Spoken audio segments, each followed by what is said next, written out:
Sherlock Holmes. The Adventure of the Engineer's Thumb. By Arthur Conan Doyle.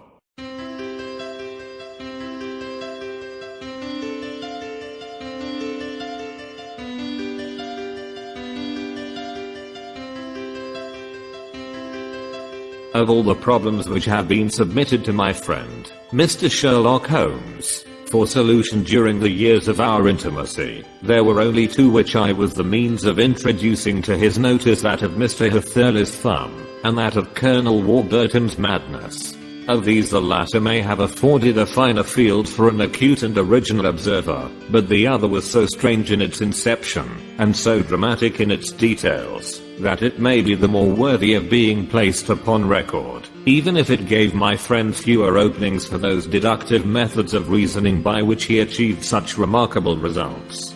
The story has, I believe, been told more than once in the newspapers, but, like all such narratives, its effect is much less striking when set forth en bloc in a single half-column of print than when the facts slowly evolve before your own eyes, and the mystery clears gradually away as each new discovery furnishes a step which leads on to the complete truth. At the time the circumstances made a deep impression upon me, and the lapse of 2 years has hardly served to weaken the effect. It was in the summer of '89, not long after my marriage, that the events occurred which I am now about to summarize. I had returned to civil practice, and had finally abandoned Holmes in his Baker Street rooms, although I continually visited him, and occasionally even persuaded him to forego his bohemian habits so far as to come and visit us. My practice had steadily increased, and as I happened to live at no very great distance from Paddington Station, I got a few patients from among the officials. One of these, whom I had cured of a painful and lingering disease, was never weary of advertising my virtues, and of endeavoring to send me on every sufferer over whom he might have any influence. One morning, at a little before 7 o'clock, I was awakened by the maid tapping at the door to announce that 2 men had come from Paddington, and were waiting in the consulting room. I dressed hurriedly, for I knew by experience that railway cases were seldom trivial, and hastened downstairs. As I descended, my old ally, the guard, came out of the room, and closed the door tightly behind him. "I've got him here," he whispered, jerking his thumb over his shoulder. "He's all right." "What is it, then?" I asked, for his manner suggested that it was some strange creature which he had caged up in my room. "It's a new patient," he whispered. "I thought I'd bring him round myself, then he couldn't slip away. There he is, all safe and sound. I must go now, doctor. I have my duties, just the same as you." And off he went, this trusty tout, without even giving me time to thank him. I entered my consulting room, and found a gentleman seated by the table. He was quietly dressed in a suit of heather tweed with a soft cloth cap which he had laid down upon my books. Round one of his hands he had a handkerchief wrapped, which was mottled all over with bloodstains. He was young, not more than 25, I should say, with a strong, masculine face, but he was exceedingly pale, and gave me the impression of a man who was suffering from some strong agitation, which it took all his strength of mind to control. "I'm sorry to knock you up so early, doctor," said he, "but I have had a very serious accident during the night. I came in by train this morning, and on inquiring at Paddington as to where I might find a doctor, a worthy fellow very kindly escorted me here. I gave the maid a card, but I see that she has left it upon the side table." I took it up, and glanced at it. "Mr. Victor Hatherley, hydraulic engineer, 16A, Victoria Street, 3rd floor." That was the name, style, and abode of my morning visitor. "I regret that I have kept you waiting," said I, sitting down in my library chair. "You are fresh from a night journey, I understand, which is in itself a monotonous occupation." "Oh, my night could not be called monotonous," said he, and laughed. He laughed very heartily, with a high, ringing note, leaning back in his chair, and shaking his sides. All my medical instincts rose up against that laugh. "Stop it!" I cried, Pull yourself together. And I poured out some water from a carafe. It was useless, however. He was off in one of those hysterical outbursts which come upon a strong nature when some great crisis is over and gone. Presently he came to himself once more, very weary and pale looking. I have been making a fool of myself, he gasped. Not at all. Drink this. I dashed some brandy into the water, and the color began to come back to his bloodless cheeks. That's better, said he. And now, doctor, perhaps you would kindly attend to my thumb, or rather to the place where my thumb used to be. He unwound a handkerchief, and held out his hand. It gave even my hardened nerves a shudder to look at it. There were 4 protruding fingers and a horrid red spongy surface, where the thumb should have been. It had been hacked or torn right out from the roots. Good heavens! I cried, this is a terrible injury. It must have bled considerably. Yes, it did. I fainted when it was done, and I think that I must have been senseless for a long time. When I came to, I found that it was still bleeding, so I tied one end of my handkerchief very tightly round the wrist and braced it up with a twig. Excellent. You should have been a surgeon. It is a question of hydraulics, you see, and came within my own province. This has been done, said I, examining the wound, by a very heavy and sharp instrument. A thing like a cleaver, said he. An accident, I presume. By no means. What, a murderous attack? Very murderous indeed. You horrify me. I sponged the wound, cleaned it, dressed it, and finally covered it over with cotton wadding and carbolized bandages. He lay back without wincing, though he bit his lip from time to time. How is that? I asked when I had finished. Capital. Between your brandy and your bandage, I feel a new man. I was very weak, but I have had a good deal to go through. Perhaps you had better not speak of the matter. It is evidently trying to your nerves. Oh, no, not now. I shall have to tell my tale to the police. But, between ourselves, if it were not for the convincing evidence of this wound of mine, I should be surprised if they believed my statement, for it is a very extraordinary one, and I have not much in the way of proof with which to back it up. And, even if they believe me, the clues which I can give them are so vague, that it is a question whether justice will be done.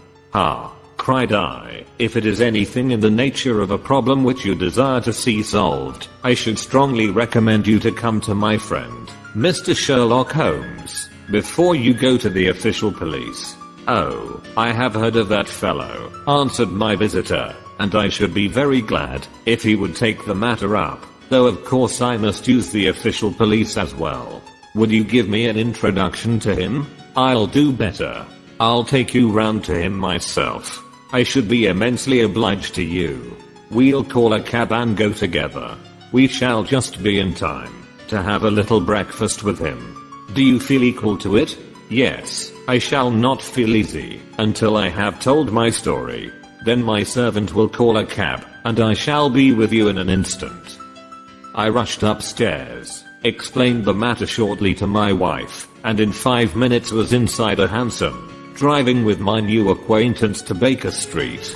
Sherlock Holmes was, as I expected, lounging about his sitting room in his dressing gown, reading the agony column of the Times, and smoking his before breakfast pipe, which was composed of all the plugs and offals left from his smokes of the day before, all carefully dried and collected on the corner of the mantelpiece. He received us in his quietly genial fashion, ordered fresh rashers and eggs, and joined us in a hearty meal. When it was concluded, he settled our new acquaintance upon the sofa, placed a pillow beneath his head, and laid a glass of brandy and water within his reach. It is easy to see that your experience has been no common one, Mr. Hatherley, said he. Pray, lie down there, and make yourself absolutely at home. Tell us what you can, but stop when you are tired, and keep up your strength with a little stimulant. Thank you, said my patient. But I have felt another man since the doctor bandaged me, and I think that your breakfast has completed the cure. I shall take up as little of your valuable time as possible. so I shall start at once upon my peculiar experiences. Holmes sat in his big armchair with a weary heavy-lidded expression which veiled his keen and eager nature, while I sat opposite to him, and we listened in silence to the strange story, which our visitor detailed to us. "You must know," said he, "that I'm an orphan and a bachelor, residing alone in lodgings in London. By profession I'm a hydraulic engineer, and I have had considerable experience of my work during the 7 years that I was apprenticed to Venner and Mason, the well-known firm of Greenwich.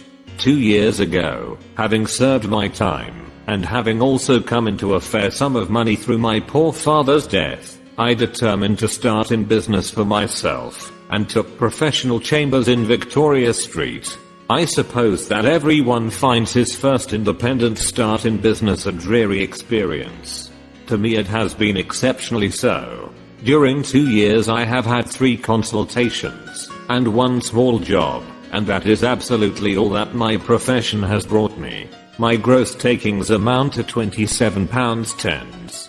Every day, from 9 in the morning until 4 in the afternoon, I waited in my little den, until at last my heart began to sink, and I came to believe that I should never have any practice at all. Yesterday, however, just as I was thinking of leaving the office, my clerk entered to say there was a gentleman waiting who wished to see me upon business. He brought up a card too, with the name of Colonel Lysander Stark engraved upon it. Close at his heels came the Colonel himself, a man rather over the middle size, but of an exceeding thinness. I do not think that I have ever seen so thin a man. His whole face sharpened away into nose and chin, and the skin of his cheeks was drawn quite tense over his outstanding bones. Yet this emaciation seemed to be his natural habit, and due to no disease, for his eye was bright, his step brisk, and his bearing assured. He was plainly but neatly dressed, and his age, I should judge, would be nearer 40 than 30. "Mr. Hatherley," said he, with something of a German accent, "you have been recommended to me, Mr. Hatherley, as being a man who is not only proficient in his profession, but is also discreet and capable of preserving a secret." I bowed, feeling as flattered as any young man would at such an address. "May I ask who it was who gave me so good a character?" "Well, perhaps it is better that I should not tell you that just at this moment. I have it from the same source, that you are both an orphan and a bachelor, and are residing alone in London." "That is quite correct," I answered. But you will excuse me if I say that I cannot see how all this bears upon my professional qualifications. I understand that it was on a professional matter that you wished to speak to me, undoubtedly so. But you will find that all I say is really to the point. I have a professional commission for you, but absolute secrecy is quite essential. Absolute secrecy, you understand, and of course we may expect that more from a man who is alone than from one who lives in the bosom of his family. If I promise to keep a secret, said I, you may absolutely depend upon my doing so. He looked very hard at me as I spoke, and it seemed to me that I had never seen so suspicious and questioning an eye. "Do you promise, then?" said he at last. "Yes, I promise." Absolute and complete silence before, during, and after. No reference to the matter at all, either in word or writing. "I have already given you my word." "Very good." He suddenly sprang up, and darting like lightning across the room he flung open the door. The passage outside was empty. "That's all right," said he, coming back. "I know that clerks are sometimes curious as to their master's affairs. Now we can talk in safety." He drew up his chair very close to mine, and began to stare at me again with the same questioning and thoughtful look. A feeling of repulsion, and of something akin to fear, had begun to rise within me at the strange antics of this fleshless man. Even my dread of losing a client could not restrain me from showing my impatience. "I beg that you will state your business, sir," said I. "My time is of value." Heaven forgive me for that last sentence, but the word came to my lips. "How would 50 guineas for a night's work suit you?" he asked. "Most admirably. I say a night's work but an ours would be nearer the mark. I simply want your opinion about a hydraulic stamping machine which has got out of gear. If you show us what is wrong, we shall soon set it right ourselves. What do you think of such a commission as that? The work appears to be light and the pay munificent. Precisely so. We shall want you to come tonight by the last train. Where to? To Eford, in Berkshire. It is a little place near the borders of Oxfordshire, and within 7 miles of Reading. There is a train from Paddington which would bring you there at about 11:15. Very good. I shall come down in a carriage to meet you. There is a drive, then. Yes, our little place is quite out in the country. It is a good 7 miles from Eford station. Then we can hardly get there before midnight. I suppose there would be no chance of a train back. I should be compelled to stop the night. Yes, we could easily give you a shakedown. That is very awkward. Could I not come at some more convenient hour? We have judged it best that you should come late. It is to recompense you for any inconvenience that we are paying to you, a young and unknown man, a fee which would buy an opinion from the very heads of your profession. Still, of course, if you would like to draw out of the business, there is plenty of time to do so. I thought of the 50 guineas, and of how very useful they would be to me. Not at all, said I. I shall be very happy to accommodate myself to your wishes. I should like, however, to understand a little more clearly what it is that you wish me to do. Quite so. It is very natural that the pledge of secrecy which we have exacted from you should have aroused your curiosity. I have no wish to commit you to anything without your having it all laid before you. I suppose that we are absolutely safe from eavesdroppers? Entirely. Then the matter stands thus. You are probably aware that Fuller's Earth is a valuable product, and that it is only found in 1 or 2 places in England? I have heard so. Some little time ago I bought a very small place within 10 miles of Reading. I was fortunate enough to discover that there was a deposit of Fuller's Earth in one of my fields. On examining it, however, I found that this deposit was a comparatively small one, and that it formed a link between 2 very much larger ones upon the right and left, both of them, however, in the grounds of my neighbors. These good people were absolutely ignorant that their land contained that which was quite as valuable as a gold mine. Naturally, it was to my interest to buy their land before they discovered its true value, but unfortunately I had no capital by which I could do this. I took a few of my friends into the secret, however, and they suggested that we should quietly and secretly work our own little deposit, and that in this way we should earn the money which would enable us to buy the neighboring fields. This we have now been doing for some time, and in order to help us in our operations we erected a hydraulic press. This press, as I have already explained, has got out of order, and we wish your advice upon the subject. We guard our secret very jealously, however, and if it once became known that we had hydraulic engineers coming to our little house, it would soon rouse inquiry, and then, if the facts came out, it would be goodbye to any chance of getting these fields and carrying out our plans.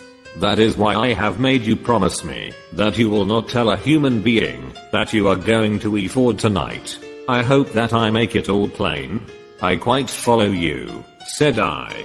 The only point which I could not quite understand was what use you could make of a hydraulic press in excavating Fuller's Earth, which, as I understand, is dug out like gravel from a pit.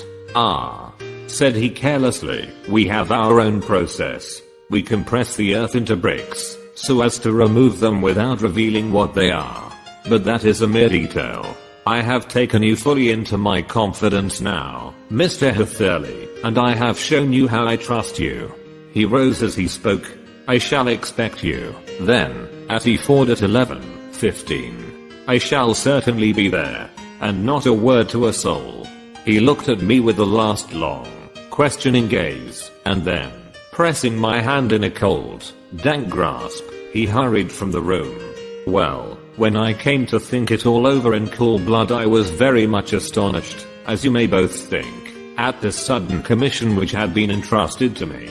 On the one hand, Of course, I was glad, for the fee was at least tenfold what I should have asked had I set a price upon my own services, and it was possible that this order might lead to other ones. On the other hand, the face and manner of my patron had made an unpleasant impression upon me, and I could not think that his explanation of the fuller's earth was sufficient to explain the necessity for my coming at midnight, and his extreme anxiety lest I should tell anyone of my errand. However, I threw all fears to the winds, ate a hearty supper, drove to Paddington, and started off, having obeyed to the letter the injunction as to holding my tongue. At Reading I had to change not only my carriage but my station. However, I was in time for the last train to Eford, and I reached the little Dimlet station after 11 o'clock. I was the only passenger who got out there, and there was no one upon the platform save a single sleepy porter with a lantern. As I passed out through the wicket gate, however, I found my acquaintance of the morning waiting in the shadow upon the other side. Without a word he grasped my arm, and hurried me into a carriage, the door of which was standing open. He drew up the windows on either side, tapped on the woodwork, and away we went as fast as a horse could go. One horse, interjected Holmes. Yes, only one. Did you observe the color? Yes, I saw it by the sidelights, when I was stepping into the carriage. It was a chestnut. Tired looking or fresh? Oh, fresh and glossy. Thank you. I'm sorry to have interrupted you.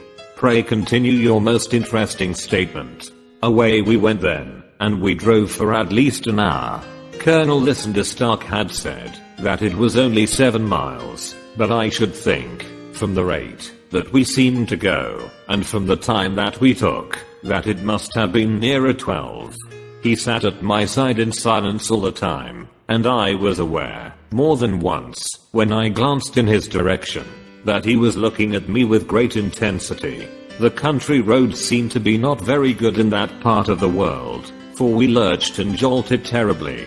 I tried to look out of the windows, to see something of where we were, but they were made of frosted glass, and I could make out nothing save the occasional bright blur of a passing light.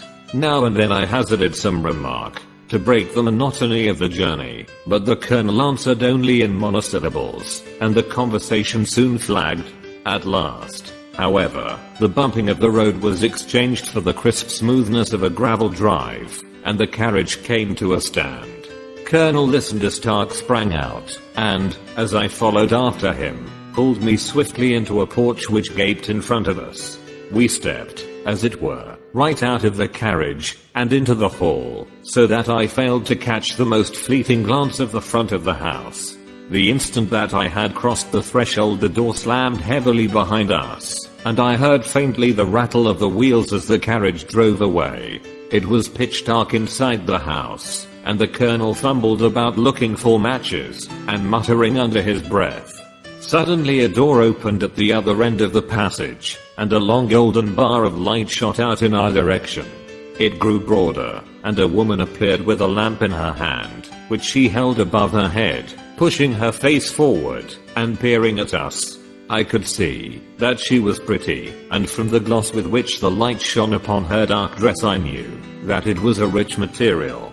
She spoke a few words in a foreign tongue in a tone, as though asking a question, and when my companion answered in a gruff monosyllable she gave such a start that the lamp nearly fell from her hand. Colonel Stark went up to her, whispered something in her ear, and then, pushing her back into the room from whence she had come, he walked towards me again with the lamp in his hand.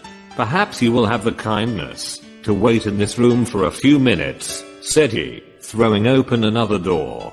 It was a quiet, little, plainly furnished room, with a round table in the center, on which several German books were scattered. Colonel Stark laid down the lamp on the top of a harmonium beside the door. "I shall not keep you waiting an instant," said he, and vanished into the darkness. I glanced at the books upon the table, and in spite of my ignorance of German I could see that 2 of them were treatises on science, the others being volumes of poetry.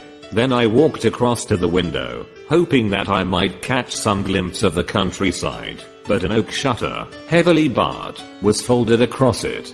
It was a wonderfully silent house. There was an old clock ticking loudly somewhere in the passage, but otherwise everything was deadly still. A vague feeling of uneasiness began to steal over me. Who were these German people, and what were they doing living in this strange out-of-the-way place? And where was the place? I was 10 miles or so from Eford, that was all I knew, but whether north, south, east, or west I had no idea. For that matter, Reading, and possibly other large towns, were within that radius, so the place might not be so secluded, after all. Yet it was quite certain, from the absolute stillness, that we were in the country. I paced up and down the room, humming a tune under my breath, to keep up my spirits, and feeling that I was thoroughly earning my 50 guinea fee. Suddenly, without any preliminary sound in the midst of the utter stillness, the door of my room swung slowly open. The woman was standing in the aperture, the darkness of the hall behind her, the yellow light from my lamp beating upon her eager and beautiful face. I could see at a glance that she was sick with fear, and the sight sent a chill to my own heart. She held up one shaking finger to warn me to be silent, and she shot a few whispered words of broken English at me, her eyes glancing back, like those of a frightened horse, into the gloom behind her. I would go, said she, trying hard, as it seemed to me, to speak calmly. I would go. I should not stay here. There is no good for you to do. But, madam, said I have not yet done what I came for. I cannot possibly leave until I have seen the machine. It is not worth your while to wait, she went on. You can pass through the door, no one hinders. And then, seeing that I smiled and shook my head, she suddenly threw aside her constraint and made a step forward, with her hands wrung together. For the love of heaven, she whispered, get away from here, before it is too late. But I'm somewhat headstrong by nature, and am already to engage in an affair when there is some obstacle in the way. I thought of my 50 guinea fee, of my wearisome journey, and of the unpleasant night which seemed to be before me. Was it all to go for nothing? Why should I slink away without having carried out my commission, and without the payment, which was my due? This woman might, for all I knew, be a monomaniac, with a stout bearing. Therefore, though her manner had shaken me more than I cared to confess, I still shook my head, and declared my intention of remaining where I was. She was about to renew her entreaties, when a door slammed overhead, and the sound of several footsteps was heard upon the stairs. She listened for an instant, threw up her hands with a despairing gesture, and vanished as suddenly and as noiselessly as she had come. The newcomers were Colonel and a stark and a short thick man with a chinchilla beard growing out of the creases of his double chin, who was introduced to me as Mr. Ferguson. This is my secretary and manager, said the colonel. Backquote, by the way, I was under the impression that I left this door shut just now. I fear that you have felt the draft. On the contrary, said I opened the door myself, because I felt the room to be a little close. He shot one of his suspicious looks at me. Perhaps we had better proceed to business, then, said he. Mr. Ferguson and I will take you up to see the machine. I had better put my hat on, I suppose. Oh, no, it is in the house. What, you dig Fuller's earth in the house? No, no. This is only where we compress it. But never mind that. All we wish you to do is to examine the machine and to let us know what is wrong with it. We went upstairs together, the colonel first with the lamp, the fat manager and I behind him. It was a labyrinth of an old house, with corridors, passages, narrow winding staircases, and little low doors, the thresholds of which were hollowed out by the generations who had crossed them. There were no carpets, and no signs of any furniture above the ground floor, while the plaster was peeling off the walls, and the damp was breaking through in green unhealthy blotches. I tried to put on as unconcerned an air as possible, but I had not forgotten the warnings of the lady, even though I disregarded them, and I kept a keen eye upon my two companions. Ferguson appeared to be a morose and silent man. but I could see from the little that he said that he was at least a fellow countryman. Colonel listened as Stark stopped at last before a low door, which he unlocked. Within was a small square room, in which the three of us could hardly get at one time. Ferguson remained outside, and the colonel ushered me in. "We are now," said he, "actually within the hydraulic press, and it would be a particularly unpleasant thing for us if anyone were to turn it on. The ceiling of this small chamber is really the end of the descending piston, and it comes down with a force of many tons upon this metal floor. There are small lateral columns of water outside which receive the force, and which transmit and multiply it in the manner which is familiar to you. The machine goes readily enough, but there is some stiffness in the working of it, and it has lost a little of its force. Perhaps you will have the goodness to look it over, and to show us how we can set it right." I took the lamp from him, and I examined the machine very thoroughly. It was indeed a gigantic one, and capable of exercising enormous pressure. When I passed outside, however, and pressed down the levers which controlled it, I knew at once by the whooshing sound that there was a slight leakage, which allowed a regurgitation of water through one of the side cylinders. An examination showed that one of the india rubber bands which was round the head of a driving rod had shrunk so as not quite to fill the socket along which it worked. This was clearly the cause of the loss of power, and I pointed it out to my companions, who followed my remarks very carefully and asked several practical questions as to how they should proceed to set it right.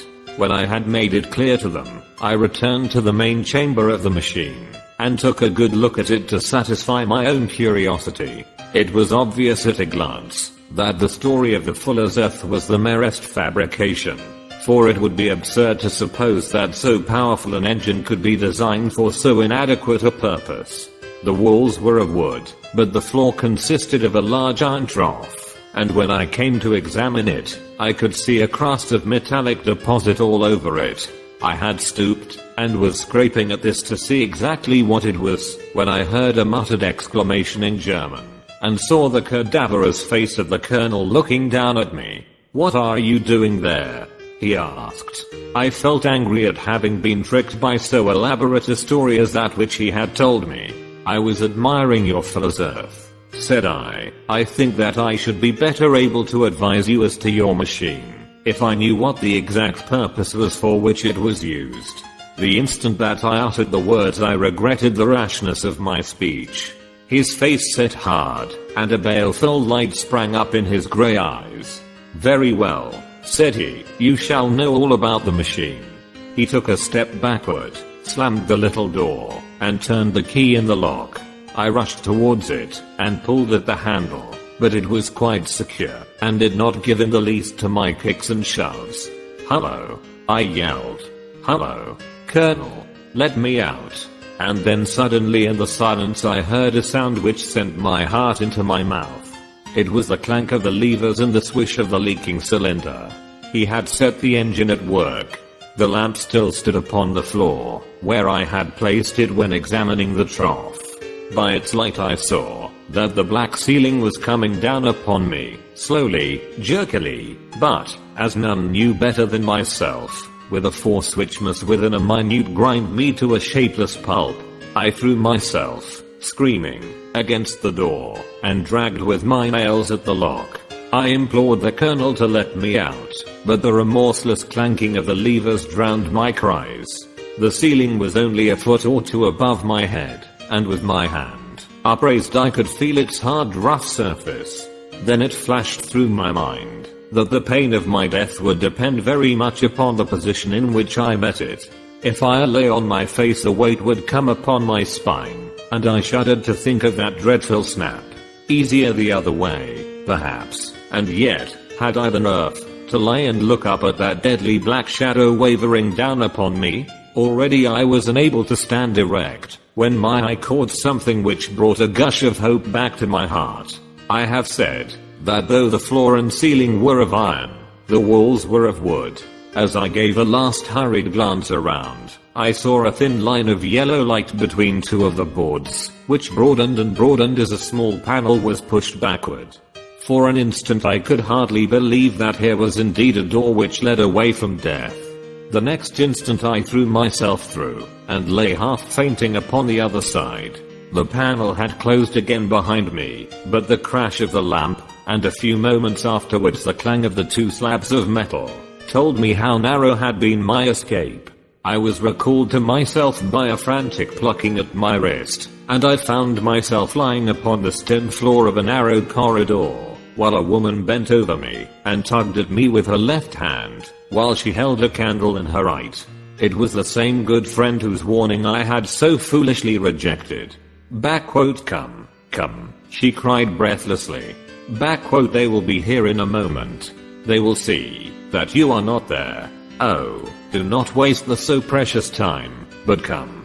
This time, at least, I did not scorn her advice. I staggered to my feet, and ran with her along the corridor, and down a winding stair. The latter led to another broad passage, and just as we reached it, we heard the sound of running feet and the shouting of two voices, one answering the other from the floor on which we were, and from the one beneath. My guide stopped and looked about her like one who is at her wit's end. Then she threw open a door which led into a bedroom, through the window of which the moon was shining brightly. "It is your only chance," said she. "It is high, but it may be that you can jump it." As she spoke, a light sprang into view at the further end of the passage, and I saw the lean figure of Colonel Lysander Stark rushing forward with a lantern in one hand and a weapon like a butcher's cleaver in the other. I rushed across the bedroom, flung open the window, and looked out. How quiet and sweet and wholesome the garden looked in the moonlight, and it could not be more than 30 feet down. I clambered out upon the sill, but I hesitated to jump until I should have heard what passed between my savior and the ruffian who pursued me. If she were illused, then at any risks I was determined to go back to her assistance. The thought had hardly flashed through my mind before he was at the door, pushing his way past her, but she threw her arms round him and tried to hold him back. Fritz, she cried in English, "remember your promise after the last time. You said it should not be again. He will be silent. Oh, he will be silent. You are mad, Elise," he shouted, struggling to break away from her. "You will be the ruin of us. He has seen too much. Let me pass, I say." He dashed her to one side, and, rushing to the window, cut at me with his heavy weapon. I had let myself go, and was hanging by the hands to the sill, when his blow fell. I was conscious of a dull pain, my grip loosened, and I fell into the garden below. I was shaken, but not hurt by the fall, so I picked myself up, and rushed off among the bushes as hard as I could run, for I understood that I was far from being out of danger yet. Suddenly, however, as I ran, a deadly dizziness and sickness came over me. I glanced down at my hand, which was throbbing painfully, and then, for the first time, saw that my thumb had been cut off, and that the blood was pouring from my wound. I endeavored to tie my handkerchief round it, but there came a sudden buzzing in my ears, and next moment I fell in a dead faint among the rose bushes. How long I remained unconscious I cannot tell. It must have been a very long time, for the moon had sunk, and a bright morning was breaking, when I came to myself. My clothes were all sodden with dew, and my coat sleeve was drenched with blood from my wounded thumb. The smarting of it recalled in an instant all the particulars of my night's adventure, and I sprang to my feet with the feeling that I might hardly yet be safe from my pursuers.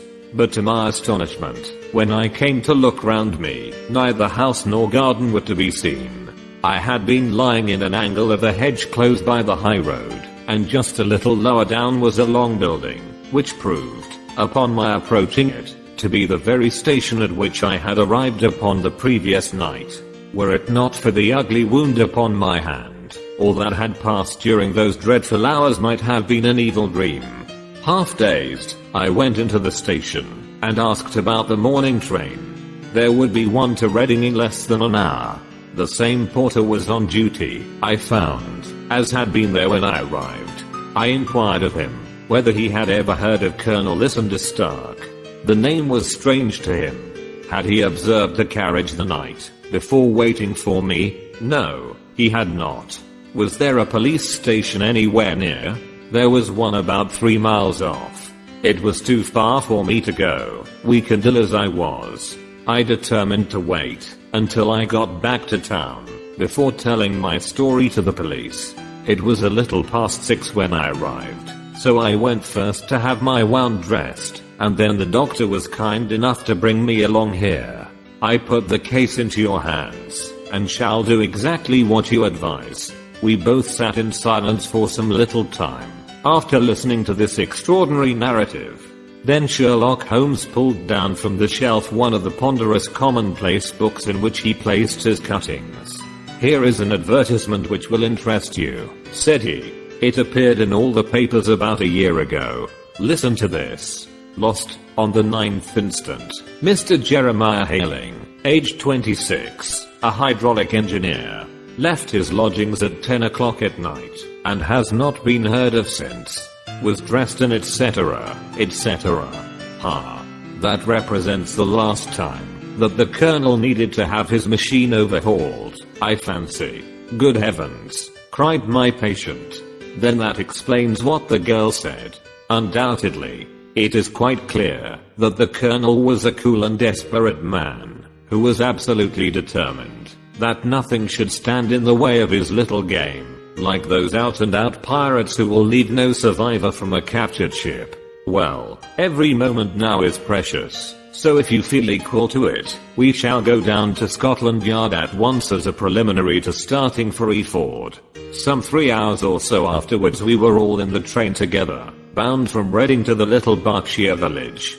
There were Sherlock Holmes, the hydraulic engineer, Inspector Bradstreet, of Scotland Yard, a plainclothes man, and myself. Bradstreet had spread an ordnance map of the county out upon the seat, and was busy with his compasses drawing a circle with Eford for its center. There you are, said he. That circle is drawn at a radius of 10 miles from the village. The place we want must be somewhere near that line. You said 10 miles, I think, sir. It was an Osgood drive. And you think that they brought you back all that way when you were unconscious? They must have done so. I have a confused memory too, of having been lifted and conveyed somewhere. What I cannot understand, said I, is why they should have spared you when they found you lying fainting in the garden. Perhaps the villain was softened by the woman's entreaties. I hardly think that likely. I never saw a more inexorable face in my life. Oh, we shall soon clear up all that, said Bradstreet. Well, I have drawn my circle, and I only wish I knew at what point upon it the folk that we are in search of are to be found. I think I could lay my finger on it, said Holmes quietly. Really, now, cried the inspector, you have formed your opinion. Come, now, we shall see who agrees with you. I say it is south, for the country is more deserted there. And I say east, said my patient.